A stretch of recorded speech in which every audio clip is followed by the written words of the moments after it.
One Sunday morning. Ida always went to the 7 o'clock Sunday morning service at her church.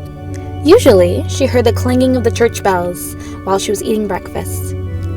But this morning, she heard them while she was still in bed. That means I'm late, she thought. Ida jumped out of bed, quickly dressed, and left without eating or looking at the clock. It was still dark outside, but it was dark at this time of the year. Ida was the only one on the street. The only sounds she heard were the clatter of her shoes on the pavement. Everyone must be in church, she thought.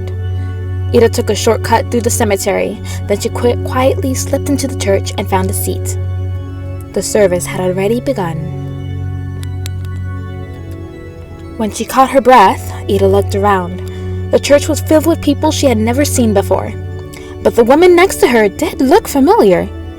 Ida smiled at her. But wait, it's Josephine Kerr, she thought. But she's dead! She died a month ago! Suddenly, Ida felt uneasy. She looked around again. As her eyes began to adjust to the dim light, Ida saw some skeletons in suits and dresses. This is the service for the dead, Ida thought. Everyone here is dead, except for me.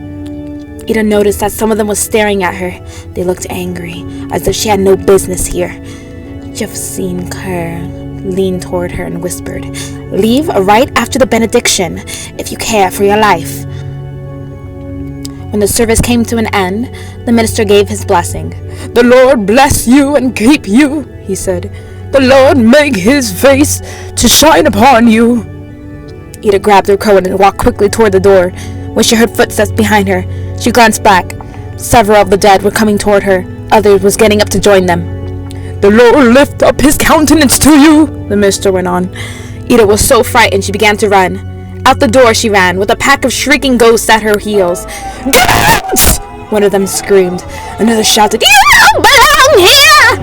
and ripped her coat away. As Ida ran through the cemetery, a third grabbed the hat from her head. "Don't come back!" it screamed, and it shook its arm at her. By the time Ida reached the street, the sun was rising, and the dead had disappeared. Did this really happen? Ida asked herself.